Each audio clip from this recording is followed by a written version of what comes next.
Drydock, seems like. No? Yeah, Arx next. I think I was Drydock expecting to see Stonehenge. Oh. That would have been amusing. Well, I think Drydock would be a good choice, because we Europeans usually don't play that map a lot, and Americans seems to love the map, so... Well, it's weird, because whenever I watch Drydock, the team I don't really expect to win tends to do very well on it. Yeah. I don't know why, but they do. So I think it would be a great choice to do Drydock. Legion versus Working As Intended was so close on Drydock as well. Yeah. But I mean, you know, for some of the US casts I was doing especially, I noticed a lot of them, I was like, oh yeah, this team I think is really going to win, and then it comes to Drydock and the other team makes it an incredibly close game, and I'm just kind of like, I don't get this. Yeah.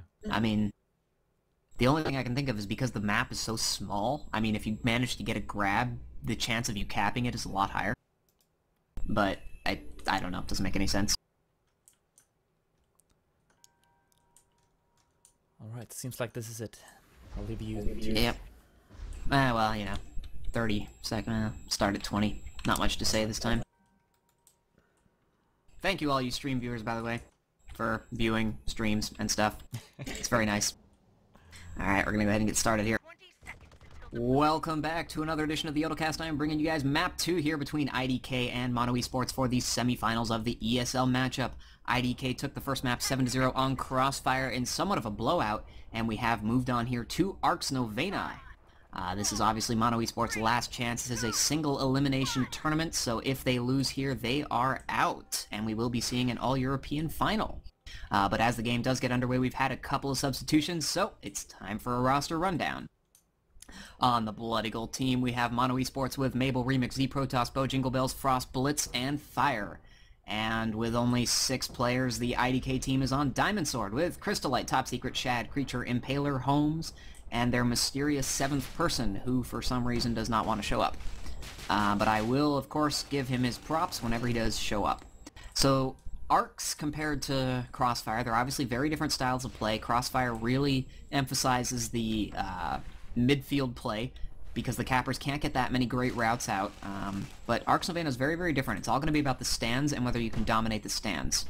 The cappers are very, very powerful on this map. They can easily come in at about 280 to 300 plus, and if they get away with the flag, they're probably going to be getting away.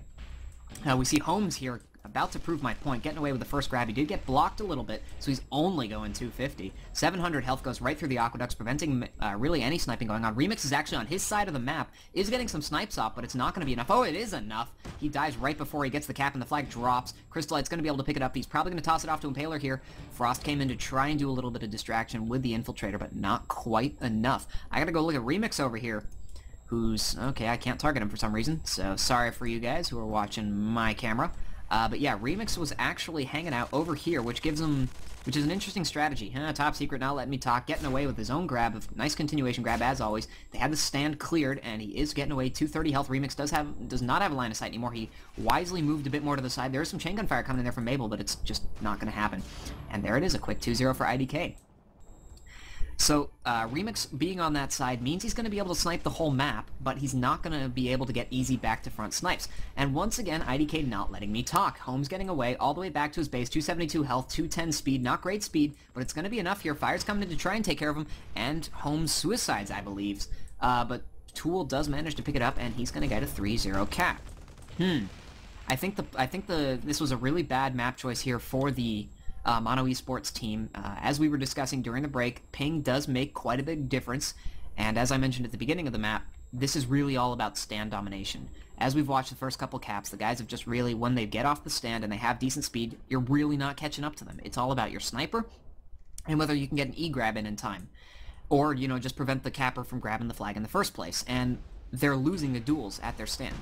So, you know, whether ping is playing that big of a role, which it probably is, it's hard to say without actually talking to them, but it's pretty clear that they're losing the fight on their stand, and that's just allowing the cappers to come in and get free grabs. And it's really hard to chase on this map. I mean, Top Secret getting away here in an Infiltrator, actually. Down to 92 health. Remix has changed to a different sniping spot. Holmes is going to even be coming in. Makes the pickup. He was on his own route and is just picking up the flag that was in the field. In the meantime, though, Blitz getting away very quickly with his own grab. You can see what happens here. He grabbed the flag at full health. No chance of chasing him. He's all the way already back at his base. So we are going to be ending up in our first standoff. He is all alone, and Tool's coming in, though. Holmes, in the meantime, did drop the flag, but he's just tossing it off here to Creature, so we're going to go back to Blitz, who does now have Remix with him, and I believe I saw one other person there. Nope. Frost is skiing away. So it's just going to be Tool against Blitz and Remix and Mabel and Z-Protoss. So we are going to go ahead and swap back here to the IDK team. It's going to be Crystal Light hanging on to it for now. He is in the Soldier. We can see some nice O-sniping on this map, which would be interesting, annoying, and silly. Blitz, in the meantime, is going to toss it off to Mabel to hold it onto for the standoff. Crystal Light just going to hang on to it for now, electing to be on the bottom of the base. I'm not sure why. Fire is taking advantage of that. Gets a nice Nitron off because he has great height advantage. He does get taken down, though. Bojinglebell's trying to do some spam. Not going to be enough. Oh, in the meantime, the flag was returned. Sorry, guys. I thought this was going to be the interesting side, and I was completely wrong. Bojinglebells did make a E-grab, but it's not going to be enough. Impaler does end up picking it up.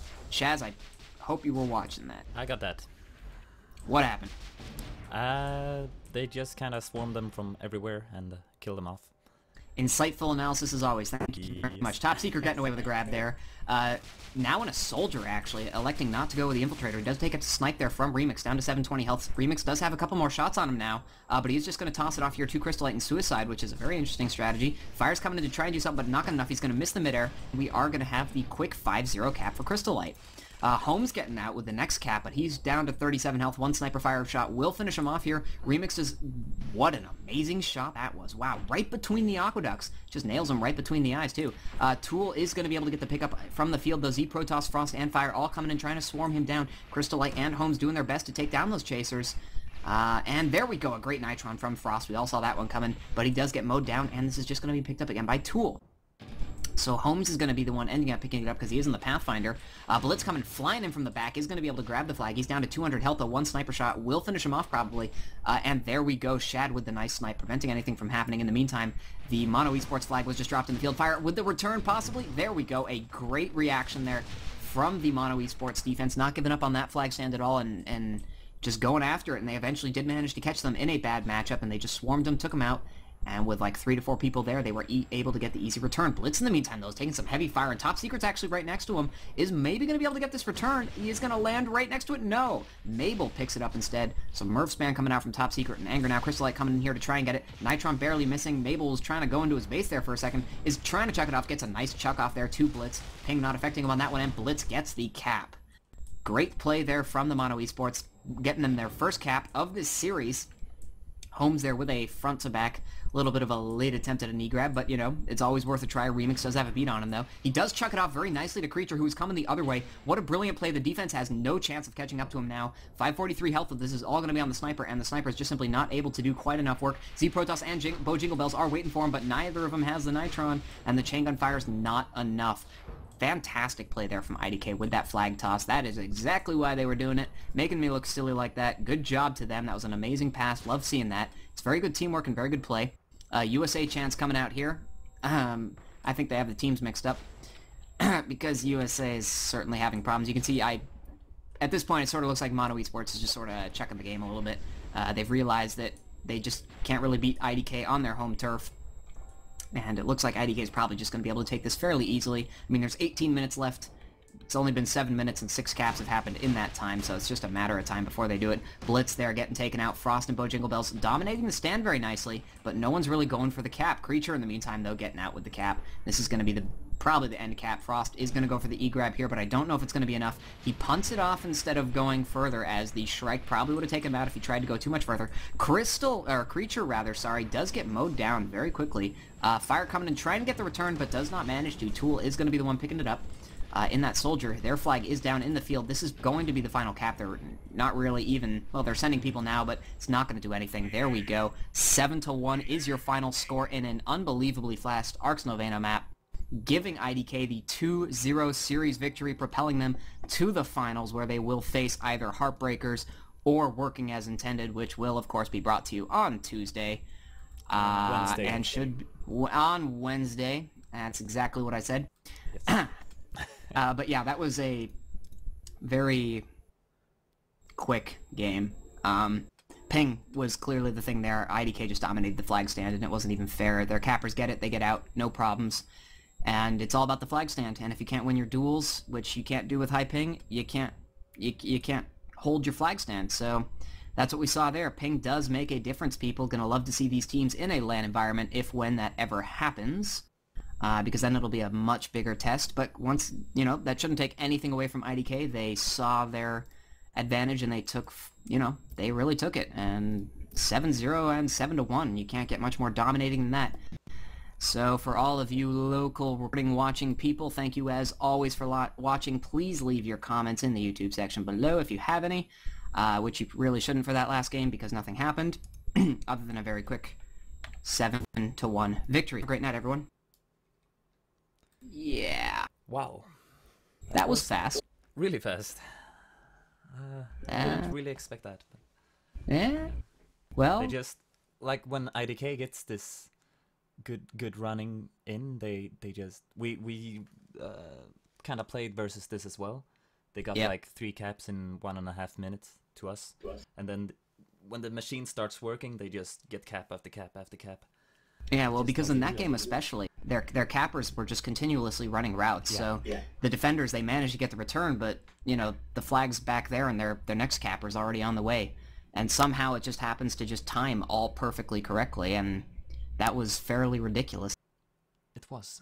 I mean, towards the end, Mono-Esports obviously gave up a little bit, but but I mean, you know, the first couple minutes, it was a very weird map choice, I think. I mean, if your ping's bad and you pick Arx, it's a bad choice.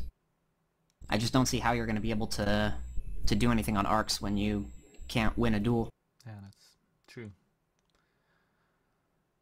Oh well. Yeah, I hope for a LAN as well. Would be really great to see the. Or like I'm sure there will be at some point. A server in the middle of the Atlantic somewhere. Yeah, well, Cool things. yeah, I don't... put it in Iceland. Iceland, yeah. That would work. Iceland wouldn't be terrible. The Canadians would have good ping at least, but yeah, I mean... We have to talk to Hi-Res about this. Yeah, somehow. Honestly, I'd prefer if they focused on a couple little other areas first, but... Servers in Iceland would work too, I mean... Yeah, or could just get a LAN event going. That would be fine. And for everyone in the stream who wants to hear more of DocLettuce, I'm gonna type his YouTube right now. It's youtube.com/freshlettuces, right? Just look below in the information section. There should be a link there, unless Shaz is slacking. Yes, there is.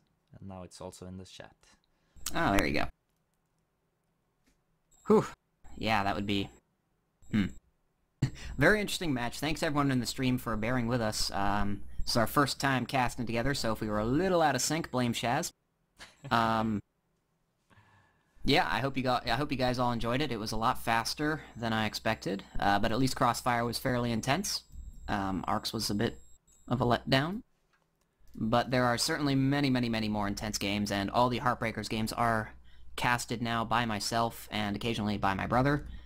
And you can find them all on my YouTube channel. They're usually uploaded either the day after or possibly the day after the match happens.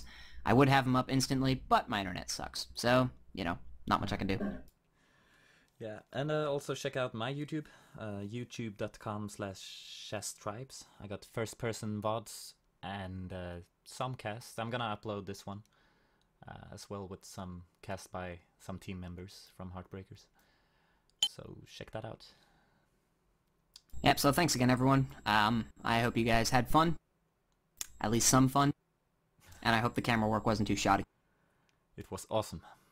Alright, I will watch it, and I will check and make sure. Alright, good. Well, yeah, see everyone.